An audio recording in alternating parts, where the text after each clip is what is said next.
It will be a fight. And there'll be a lot of death, unfortunately. It will be a fight we will win. But a lot less death. But there will be death.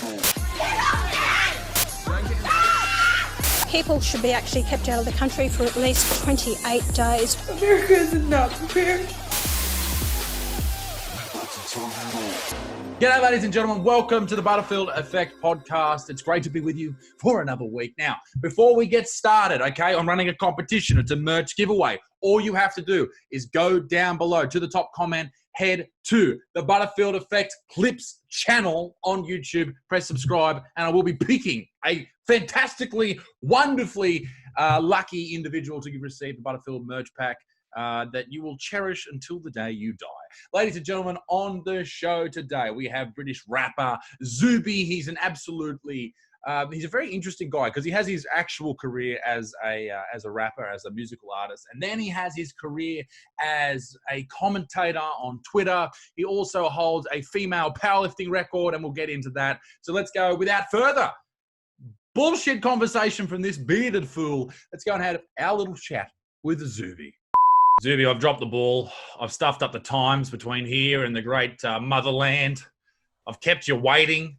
I was sitting there eating my dinner, enjoying life, thinking, geez, I've nailed everything today. And you're sitting there over there in your little island. Sorry about that, dude. What's happening? How are you? Yeah, I'm good. Thanks, bro. I'm all good, man. I'm all good. What's happening with you, mate? I think we should, before we do anything, I know this is a story as old as time, but how do you hold, and I know we've discussed this before, but for the people who are uninitiated, how do you hold a female powerlifting record? What's going on there?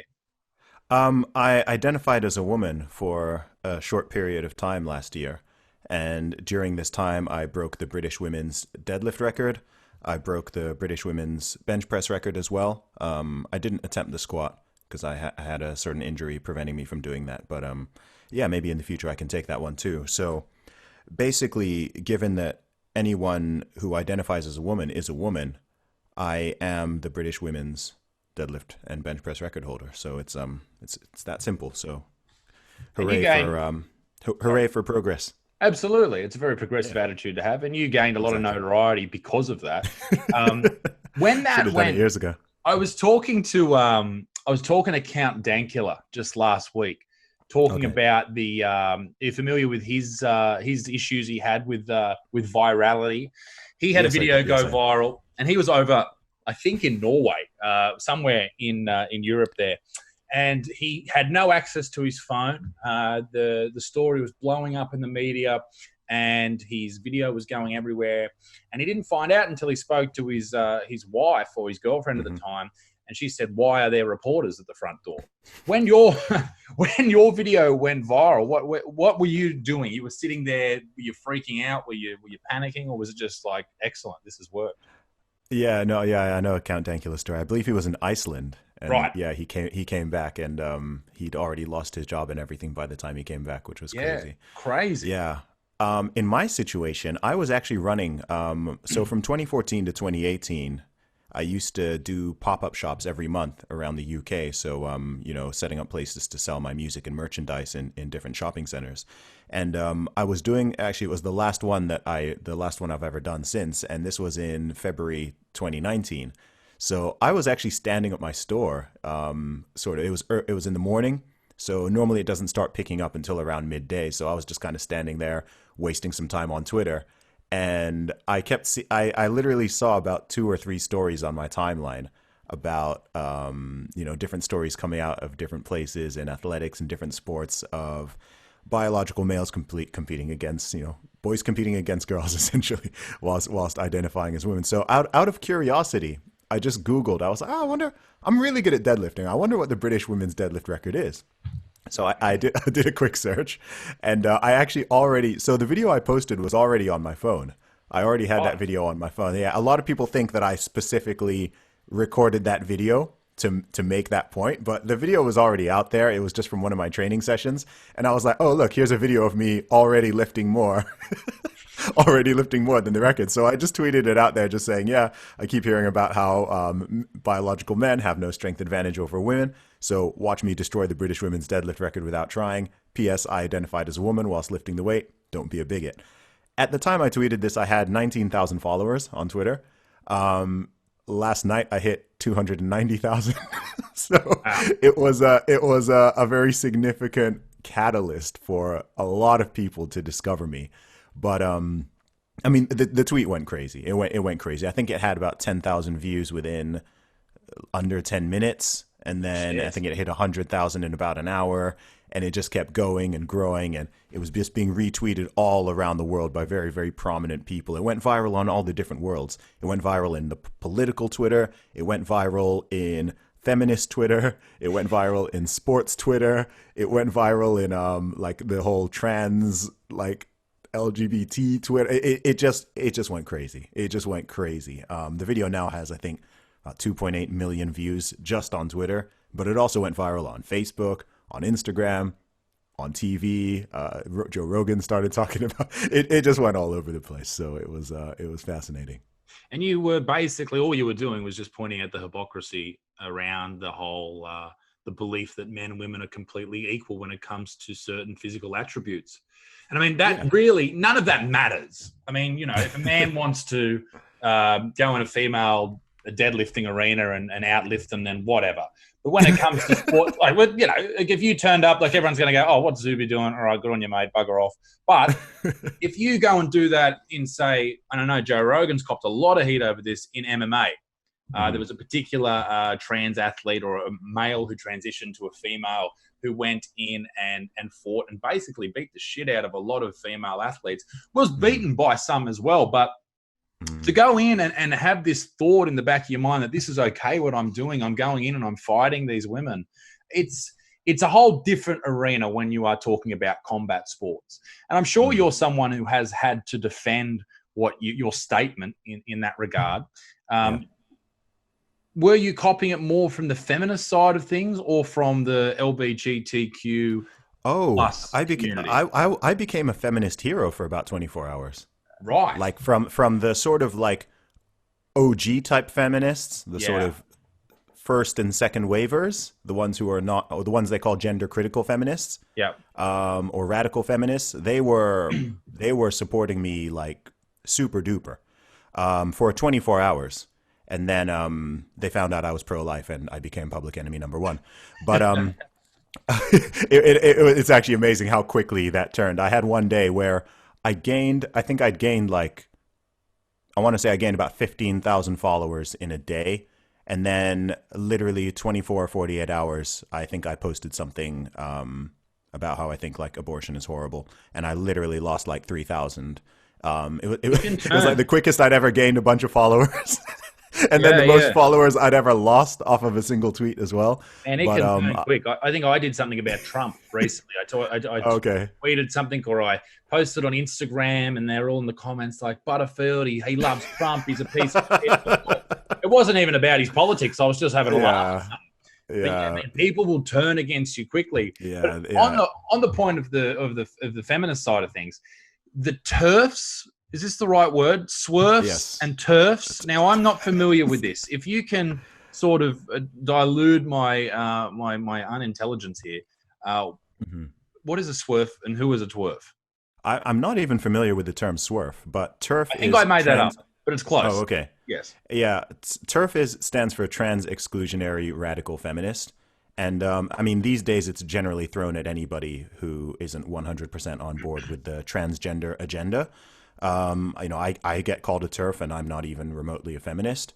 Not in the way people use the term today, anyway. Sure. So, but it's created this. There's a schism in feminism now, right? Because feminism itself is based on the idea that women are different from men. Like the biological aspect is very important. Otherwise, there's nothing to advocate on. So if you're saying, women need special protections or certain privacy or certain spaces or opportunities or whatever, that's very much based on the possibility to very clearly define a woman as an adult human female, right?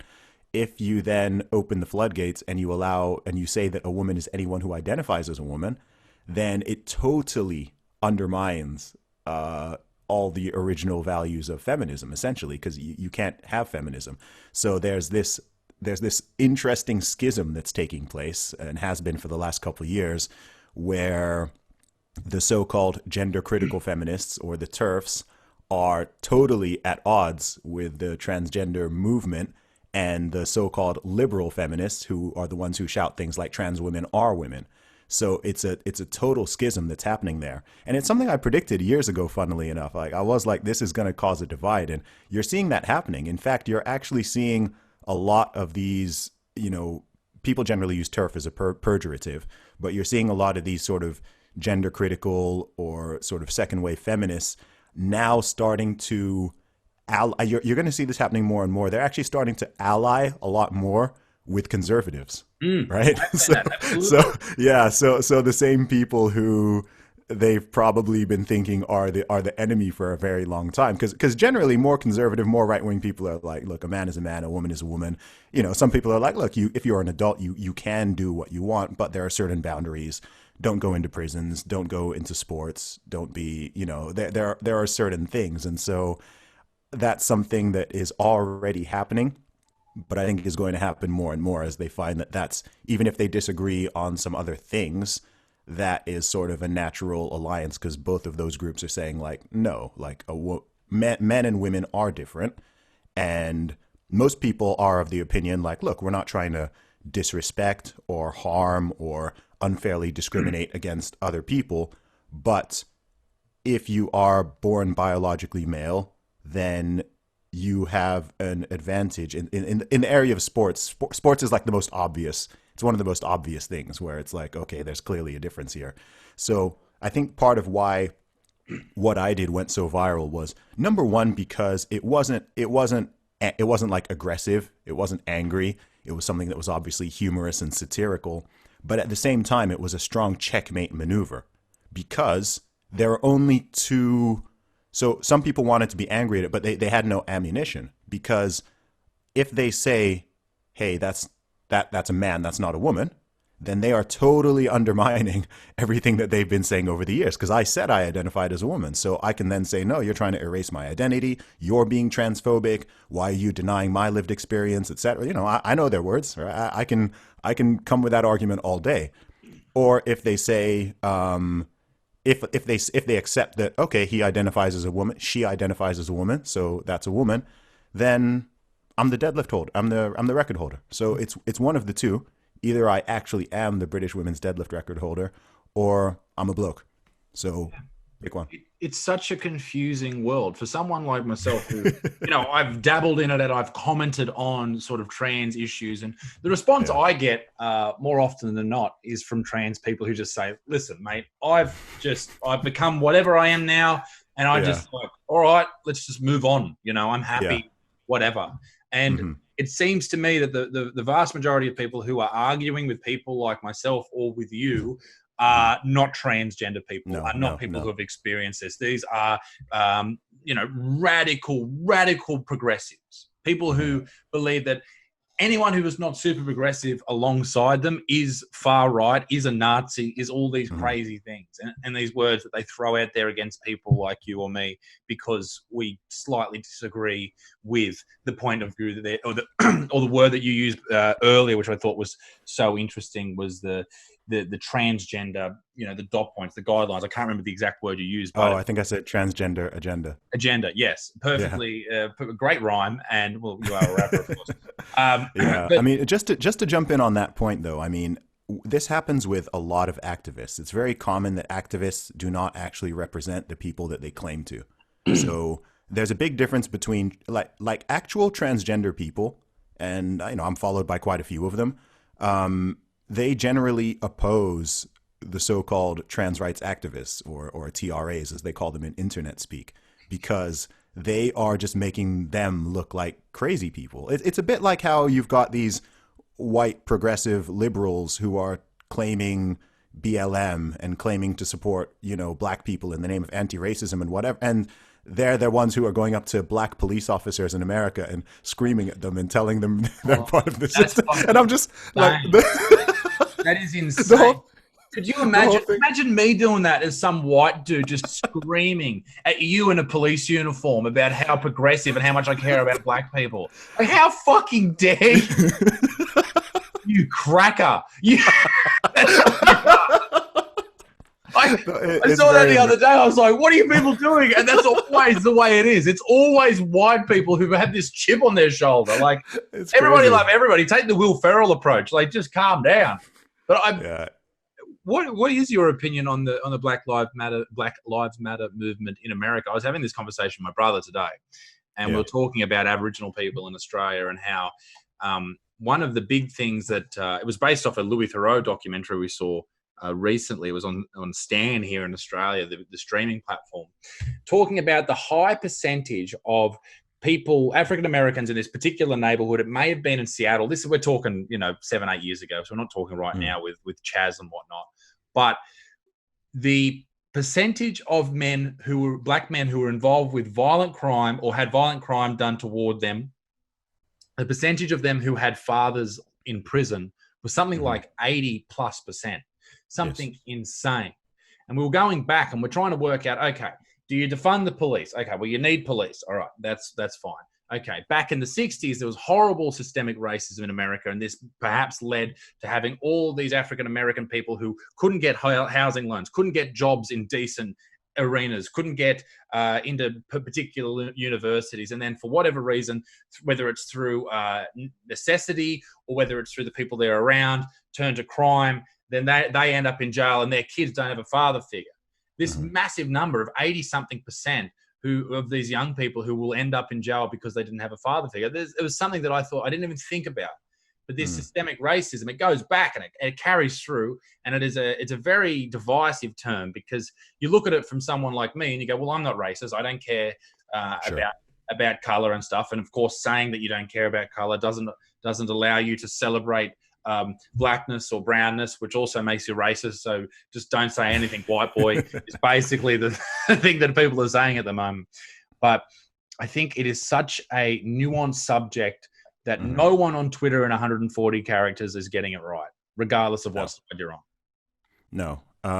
So, I mean, firstly, I mean, that, the statistic you put out there, I mean, I believe if a boy grows up without a father, I believe they are 20 times more likely to go to prison. Wow.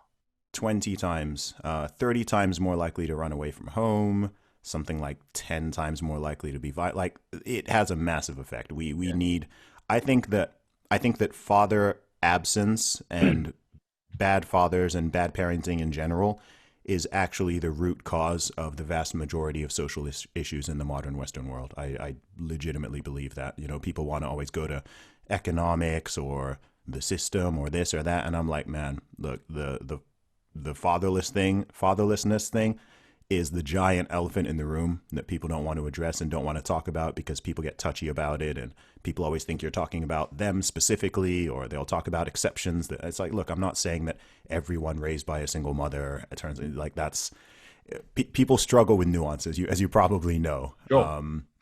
And it's possible for two things to be true at once. So, I mean, I'm not sure what the exact question is there. I think there's a lot of stuff there. I mean, the first question you asked about the BLM movement, is that? Well, there's no real question. I'm just sort of throwing shit around, because I can't wrap my head around the entire thing, because with Twitter, and this is where I learn most of my things about the particular protests that are happening at the moment. I jump on and I jump off Twitter. I'm very rarely on there for more than 30 minutes because I can't deal with it. There's too much shit going on, because like 50 to 60% of the people I follow on Twitter are just there so I can get content. That's the only reason. But like, from your point of view, someone who spends a lot of time on Twitter and someone who has the finger on the pulse of the social justice movement and politics in general, where do you see this movement going? It's obviously kicked off after the George Floyd situation. How does it end? What is the end game? Wow. Okay. Well, I think what's interesting at the moment is in the last few days as we're recording this, is people are waking up to the fact that the Black Lives Matter organization, capital B, capital L, capital M, is not what they thought it was. And I've known this for 5 years, right? I put out a tweet 3 weeks ago. I put out a tweet that has got me into more trouble both in my like literally even in my personal life, than anything I've ever put out. Out of 80,000 tweets, my most controversial tweet was me saying that I do not support the Black Lives Matter organization. I never have, and I never will. And I was pretty blunt about it. I wasn't particularly charitable towards them. And this is because the organization itself is, look, there are three different things, and this is it's annoying having to parse this out, but this is why they've called their organization that, so that if you say you don't support Black Lives Matter, people can call you racist, and they can say this and they can say that. The organization is one thing. This is an organization I believe was founded in 2014, I believe. And it's founded by 2 out of the 3 founders are self-admitted open Marxists. I believe they're both major parts of the LGBTQ community. They consider themselves radical thinkers and community organizers, etc. If you look on their websites, some of their stated goals include disrupting the nuclear family, which is a big problem given what you were just talking about. Defunding and ultimately abolishing the police is the goal for many of them. They've got a major LGBTQ agenda in there, which again, I'm not really sure what that has to do with Black Lives Mattering. They've got a bunch of stuff in there. In BLM UK, one of their stated goals is to also dismantle capitalism. So these are terrible goals. These are not things. I'm not on board with any of this. I'm on board with the statement of Black Lives Matter, just like 100% of decent people are. But there's 3 things. There's the statement, Black Lives Matter. Cool, everyone agrees. There's the sort of movement, Black Lives Matter, which may or may not be connected to the organization, depending on the scenario and the place. And then there's the organization itself. So when I am very, very heavily critical of Black Lives Matter, I'm talking about the organization there. And then in terms of the movement, I have my criticisms of the movement. The movement is more, I'm half on board with it, half on board not, because one, it's way too narrow in scope. It's extremely myopic, because if you're going to call a movement Black Lives Matter, then I think you really need to take that all the way, right? You can't just be talking about the 0.001% of black people who happen to be killed by a white police officer, right? That's not, if you're trying to save black lives, that's a really weird thing to be totally focused on, because if you're looking at the USA even, where this is supposedly the biggest problem, I believe 14 unarmed black people were killed by the police last year, okay? About 7,500 black people were murdered, right? So if I'm looking at those 2 numbers and I'm trying to work out, okay, I'm pushing for Black Lives Matter, I know which one of those things I'm going to focus on. Also, when it comes to the police issue, 70% of the people killed by the police are not black in America, right? And keep in mind, most of the killings are justified, by the way, because there's normally people who are attacking the cops and putting their lives in danger. But even still, even out of the ones that are questionable, it's the minority that are black. So narrowly putting it through this racial lens and purely viewing it as a racial issue is missing the point. It's totally missing the point. And I think that, look, you can look at the results. Sure, there has been good that's come out of this, but also it's increasing division. It's increasing polarization. It's making people see race more. It's creating conflict and it's stupid conflict, right? Someone says Black Lives Matter, someone says all lives matter, and they're at each other's throats, despite the fact that both of those statements are very obviously true. Someone says white lives matter and they get fired from their job. Yeah. So the whole thing is just, it's dumb. It's like, look, can we take this conversation up a level to the point where everybody agrees, right? We all agree that police brutality is bad, right? No innocent person should die unnecessarily at the hands of a police officer. We're all in agreement on that. We shouldn't discriminate or be unkind or cruel to people based on the color of their skin. Racism is bad. Like every decent person agrees with that. So it's like, okay, cool. Why don't we go to the stage where we all agree, whether you're a Democrat or a Republican or liberal or conservative, whatever, we all agree on these things. So why not try to solve the problem at that issue? Sorry, at that level, right? Okay, we can agree. Okay, yeah, sure, there seems to be some problem with some of these police forces in the U.S. They seem to be overly aggressive. Some people may think that's only towards a certain race, but this happens towards all races. So that's clearly a problem.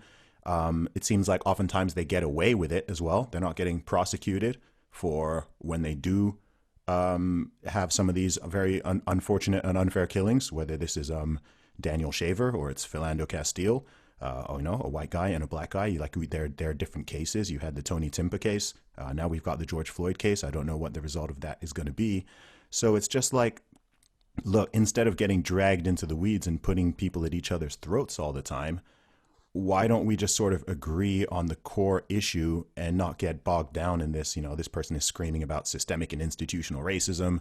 This person is saying, the perspective I'm coming from, saying, no, it's a general police brutality issue, etc. And I don't know. I think in the long term, if people could put away the emotions for a side and just kind of come onto my page and be like, okay, look, like this is what we're trying to solve. Stop pulling down statues and stop having people not be allowed to voice cartoon characters because they're the wrong skin. They don't match the skin color, or that is trying insane. That is bat.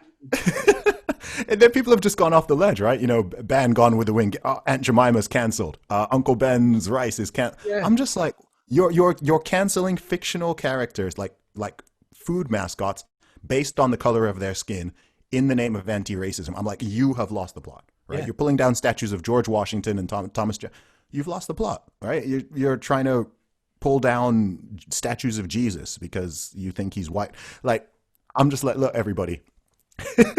Can we just be some adults here, right? Like, how did this all stem from a man in Minnesota being killed by a police officer, right? Like, what's even going on here? It's just like, I call it emotional incontinence. It's just like emotions just flying out everywhere.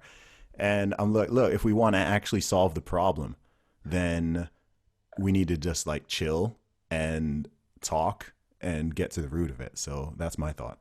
I wonder, and I have been wondering this for some time. I mean, before COVID-19 really kicked off, there was things like, there was even the Black Lives Matter movement. I think maybe 2014, as you said, they started off. There was a bit of a rise, and then it sort of went away for a while. Apparently, no one cared about black people for that period of time, apparently. Every election year, it gets big.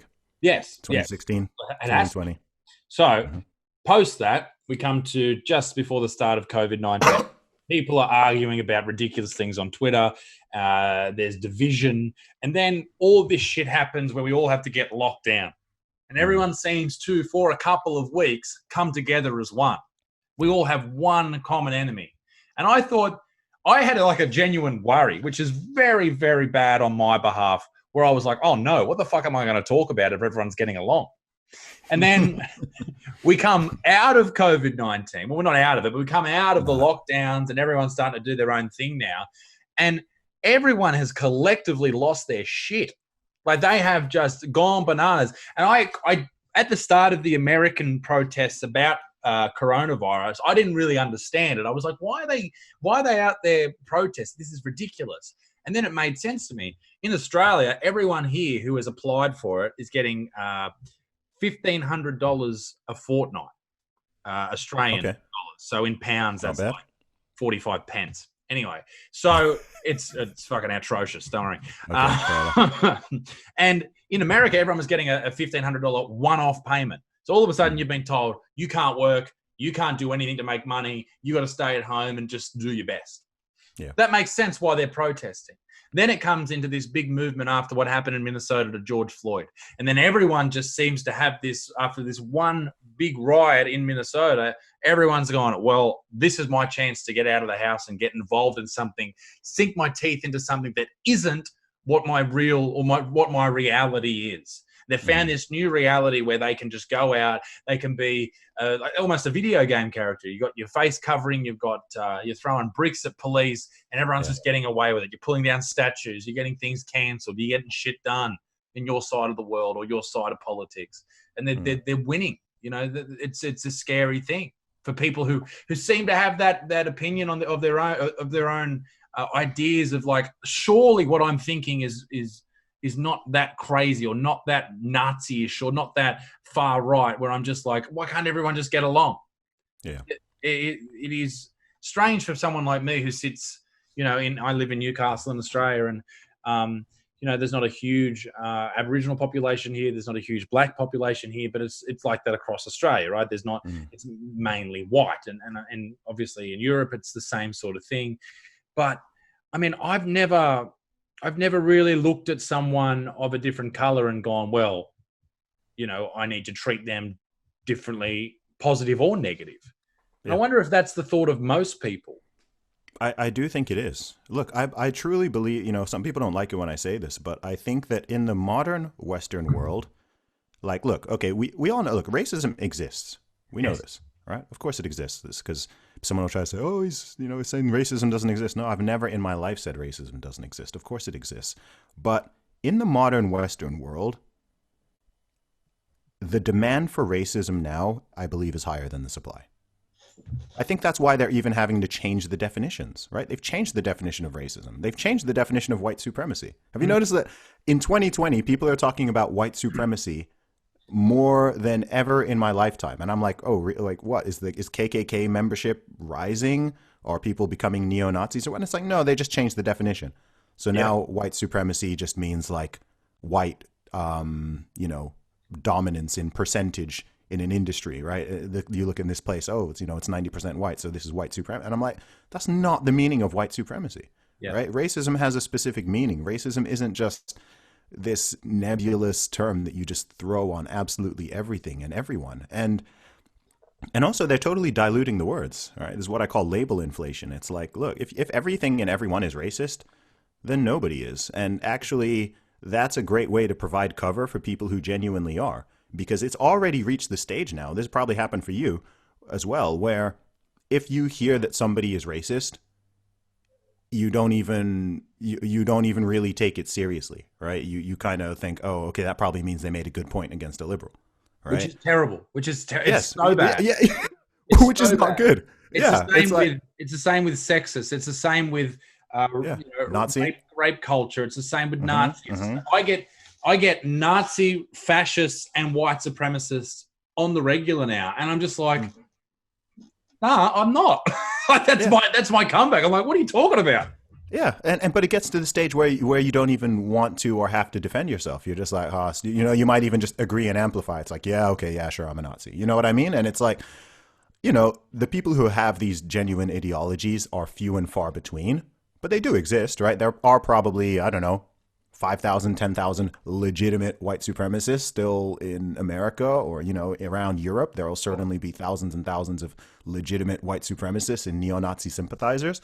So it's quite useful to have a word to distinguish those people, right? Because then, it was funny, the other day in a British paper or something online, they were trying to describe someone who was like actually far right, and they then had to say extreme far right.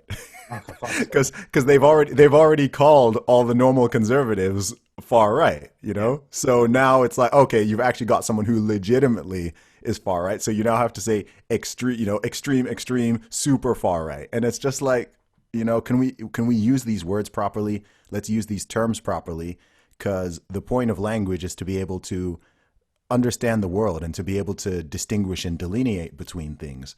So if I started calling everyone who's just like a normal liberal, a classic liberal, if I started calling all of them communists, right? Then what do I now call someone who actually like supports Stalin, believes in all the ideas of Lenin, is a hardcore Marxist, wants to overthrow capitalism? I've got nothing left for them now, because it's like, well, you've called everyone else that, and this is what's been happening over the past decade, right? I've been called a white supremacist, right? How stupid can it get? I saw an article online talking about the rise of multi-ethnic white supremacy, suggesting that black people and brown people, etc., are now also supporting white. And you're just like, dude, like, but rationally thinking, why would you bet against yourself? Why are you going to play your own game? They've been doing their diversity hiring, and it's just like, come on, like, this is just it's so obviously stupid. And I don't think people should, even entertain it. I think like that people who write this kind of stuff, we need to stop like entertaining complete idiots. And like, we need to stop letting people who are actually mentally ill set all the rules for everybody else who is not.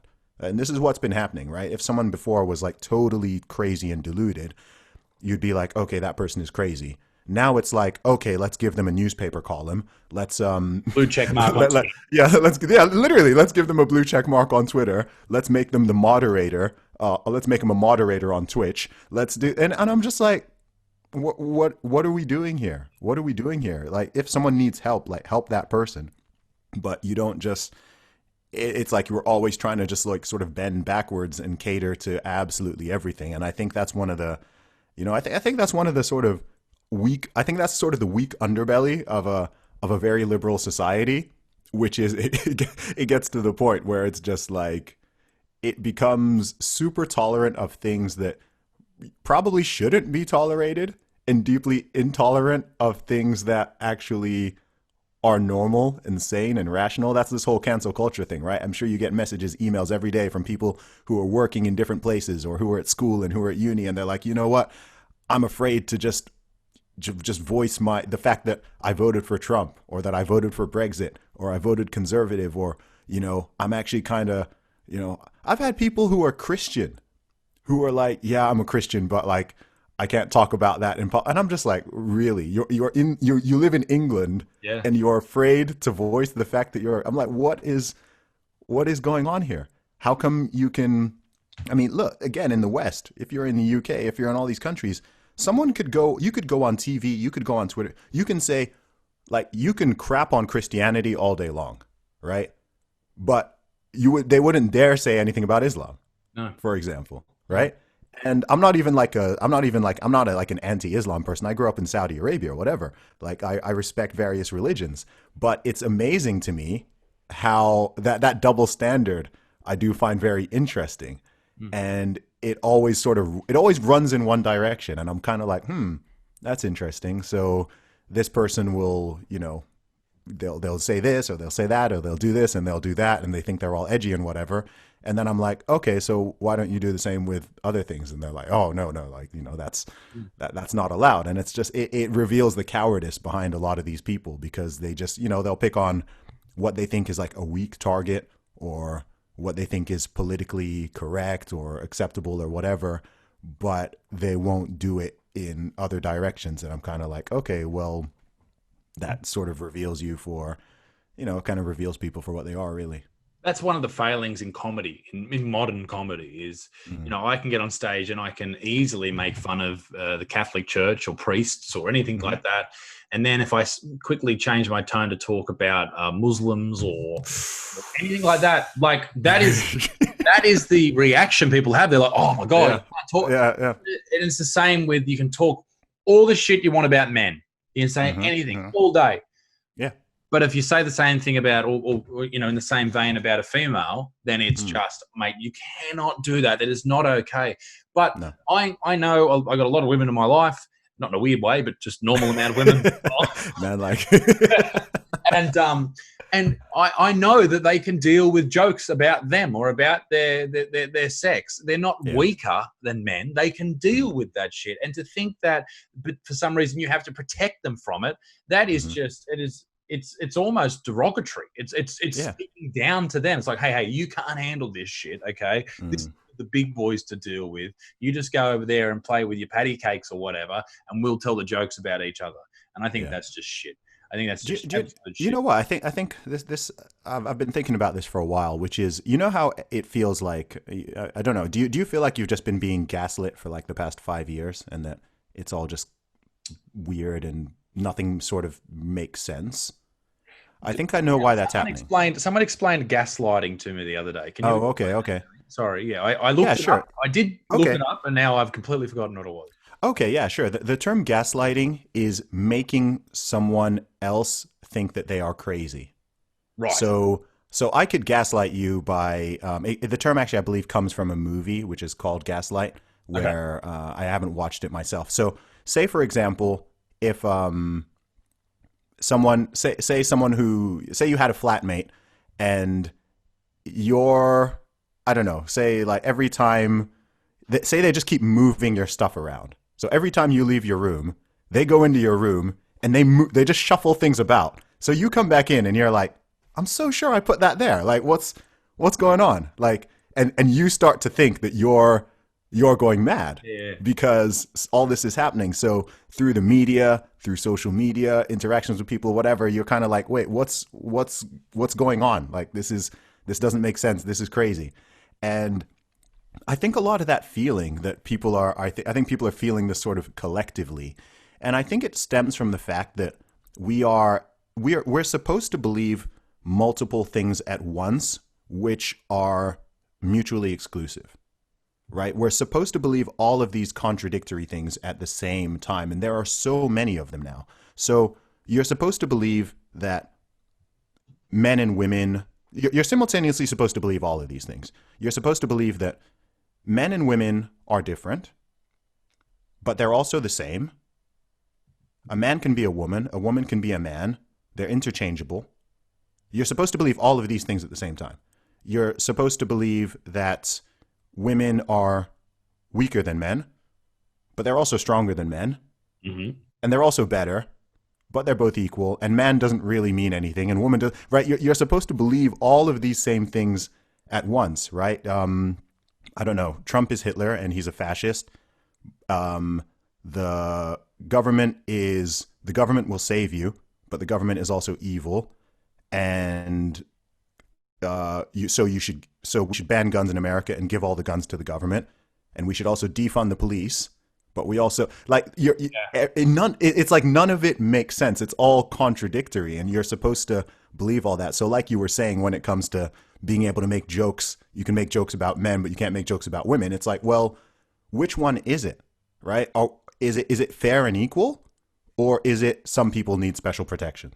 Yeah. Because those are contradictory. If you're going to say, okay, it's open season on men, or it's open season on white men, or whatever, but it's not other, then that if it's that, then the equality thing falls away, because it can't be the two, right? It just can't be the two. It doesn't work. And I feel like so many things in the modern culture and sort of mainstream culture are these contradictory things. And I think that's why it feels deranging. It makes people feel like crazy, because like, wait, what's going on? If like, yeah, I don't know. I don't think it's sustainable. I just don't think it's sustainable. I find it difficult to wrap my head around half of the things I see on Twitter.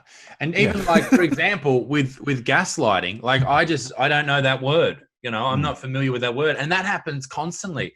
I go on and I look at someone's, they've tweeted something. I look at the comments and they're like, yeah, this is gaslighting, twerfs and swerfs. And they're all using this new language that I don't understand. Mm-hmm. And I think I'm turning into an old man or something. I feel old. Like, what are these kids doing with their rap dance? And like my old man would say, the fact of the matter is, and the way that I have my personal approach and my professional approach when it comes to stand-up is, everything's okay or nothing's okay.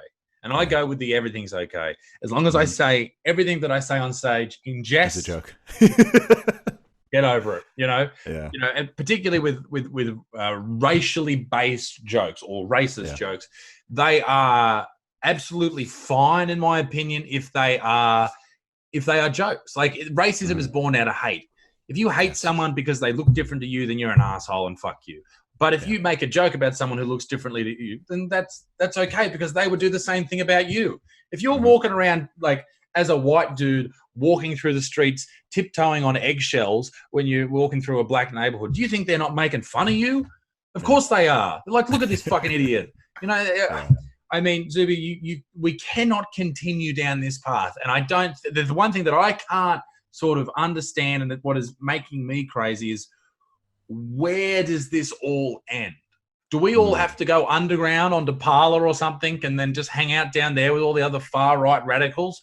Or do we sustain ourselves here? Because I know you've been banned off Twitter, and I'd love to talk about that as well. But where do we go? Where do we hide from this nuclear progressive Holocaust? Man, I don't think people should hide. I think people have been hiding too long. Sure. I think that people need to I think people need to hold the center, because look, at least 80% of people are, I'd say 90% plus of people are not on board with any of this, like all of this weird woke, identitarian, so-called progressive nonsense. Yes. Like most people Correct. aren't on board with it. If you went around and you interviewed people and you asked them, you know, we keep coming back to this, but I think it's a great example is, you know, what is a man? What is a woman? Etc. Right? If you ask, can men get pregnant? Can men have menstruations? Right? It's if you ask people these questions, they're going to give you 90% of people are going to give you a straightforward, clear answer. Right? I mean, you go on Twitter and suddenly these are controversial opinions or whatever. But in the real world, most people aren't for this. And I think a lot of people aren't aware of how far it's gone and how insidious it is. Like, if you spend a lot of time online, we just see things that most people don't until it sort of hits them in their workplace or something like that. So I do think that the vast majority of people, the so-called silent majority, need to stop being silent. I think people need to start drawing some lines in the sand and stop bending over backwards to all of these weirdos. And I mean, that's why I started talking a lot more publicly about this stuff in 2018, because I'd been feeling it for a while. And I'd been like, this is weird. Like, you know, 2014, 2015, things are starting to get weird. There's something going on here.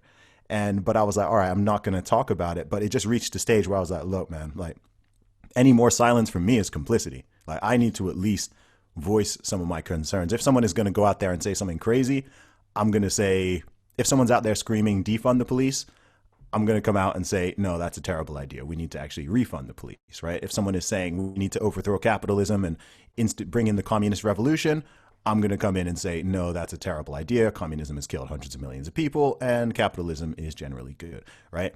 And most people don't want to do this. And as long as that is the case, it'll keep accelerating. And these crazy people will keep gaining ground because they don't believe in finish lines. Like there's no finish line for them. People think, okay, I'm going to appease the mob, right? It's like when someone gets attacked on Twitter or on social media by these SJW mobs, and they do this public apology struggle session type thing, and it's like, stop doing that.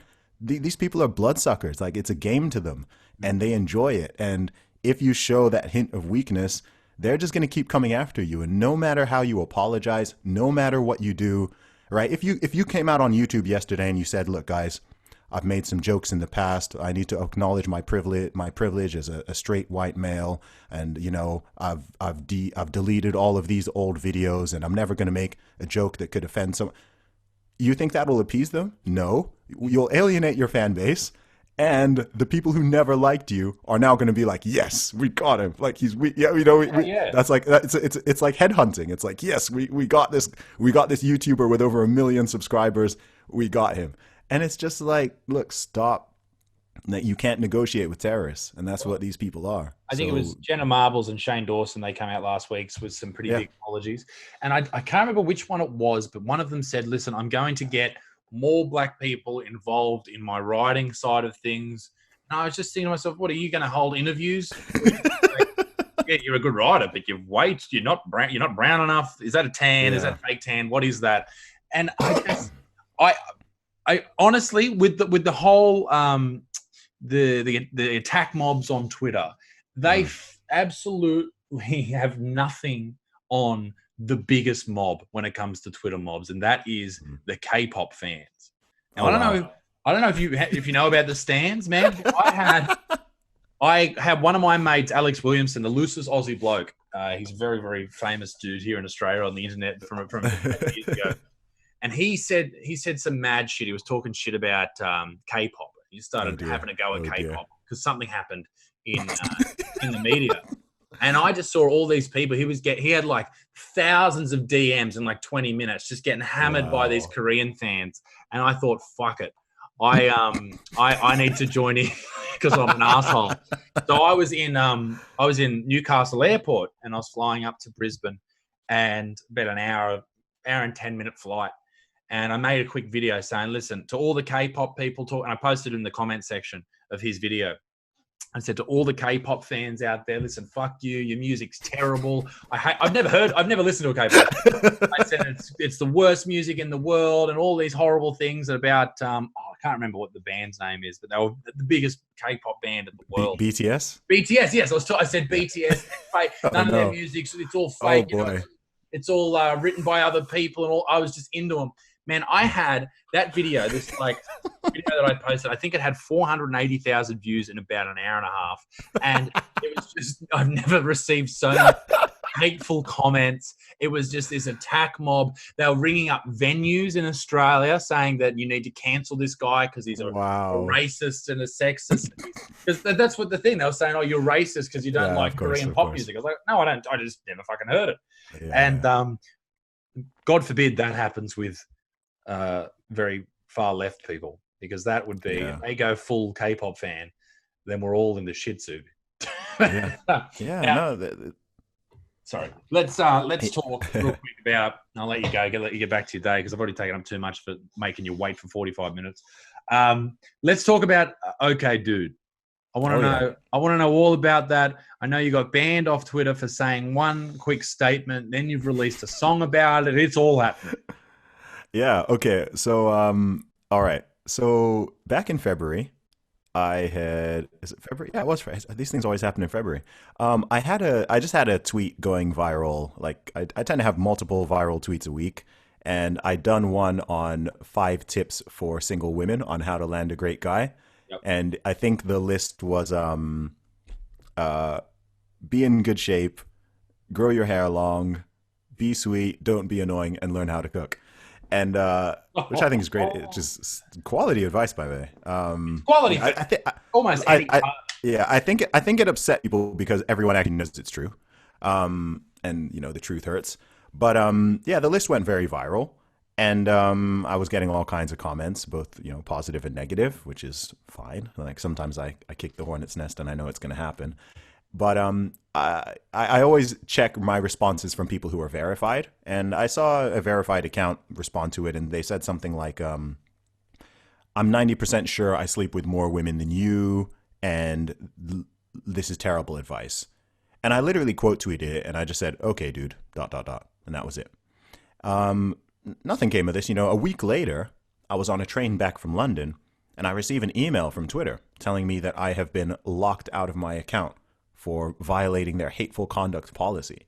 Yes. And it had a little bit of info about the policy. It says, you may not harass or threaten people based on their race, religion, ethnicity, sexuality, etc. And I'm like, I've been on Twitter for 11 years. Like, I'm pretty sure I don't do that. Like, I'm pretty sure I'm very decent to people. And then I scrolled down, and it said, we found that this particular tweet violated our hateful conduct policy. And it just says, okay, dude. So I'm like, wait, what's going on? So I go on Twitter, and I can't get into my thing. It says your account has been locked. You violated the policy, etc. And I'm just like, wait, what's going on? And I'd even forgotten about the tweet because it was so innocuous, right? Like it was, and then it said I had 2 options. It said if you can delete the offending tweet and your account will be reinstated in 48 hours. Or if you think we've made a mistake, you can make an appeal. And I was like, look, I'm not going to admit to a crime that I haven't committed. So I made the appeal saying I haven't violated this policy. I've read through the whole thing. Okay, dude, absolutely does not violate that policy. And they did a manual review, emailed me back the next day saying we've done a manual review and we can confirm that this indeed does violate our hateful conduct policy. So if I wanted to get my account back, I had to delete the tweet. So I had to delete the OK Dude tweet.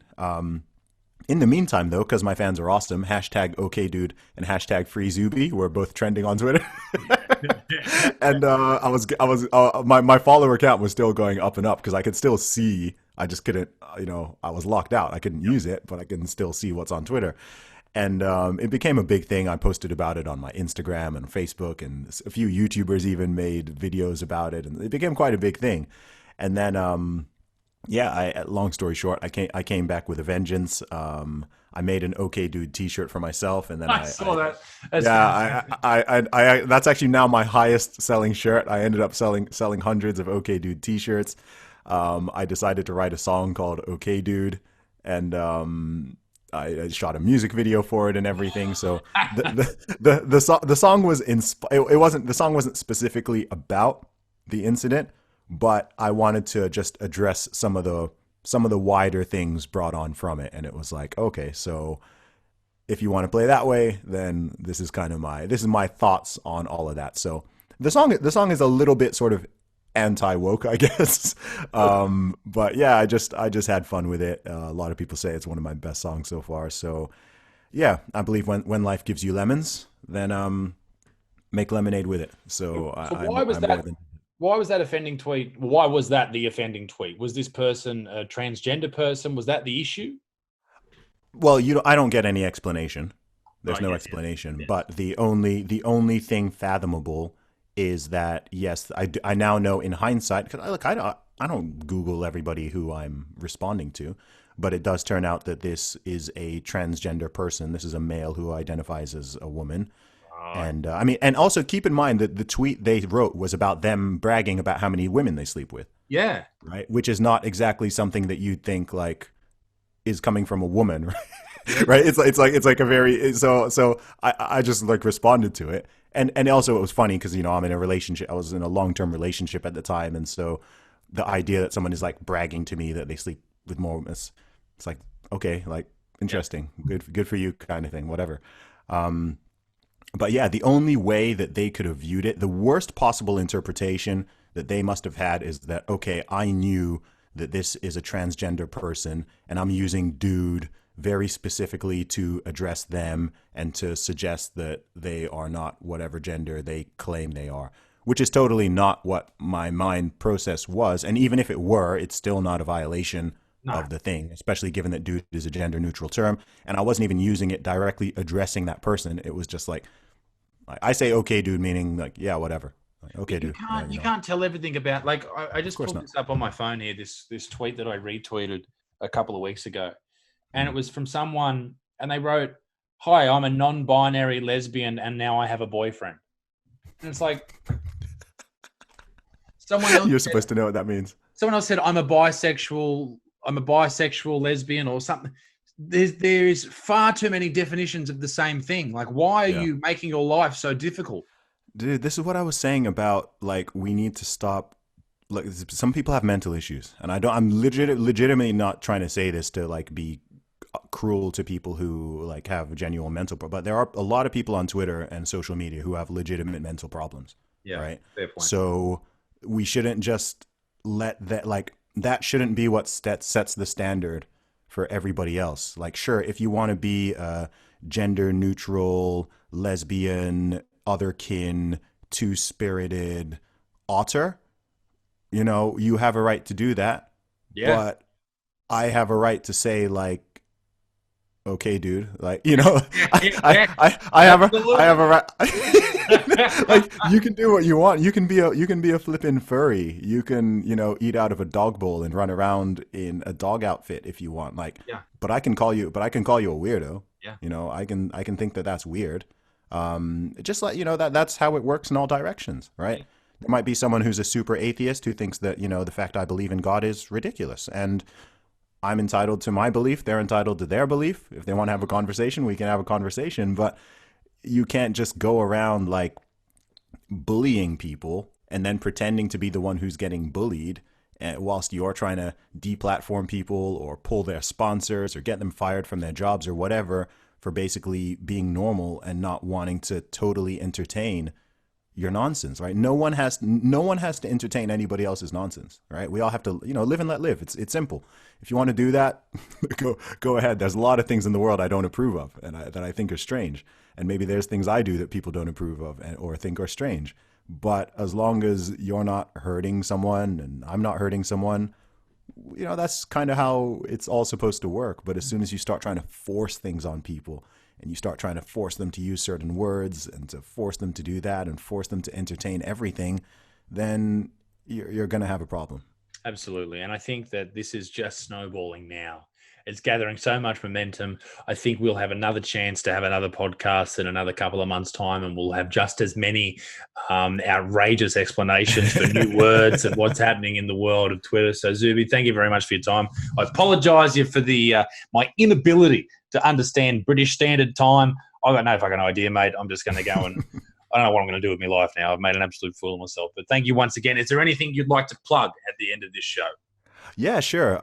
Absolutely. So you can follow me on all social media at Zuby Music. That is ZUBY Music.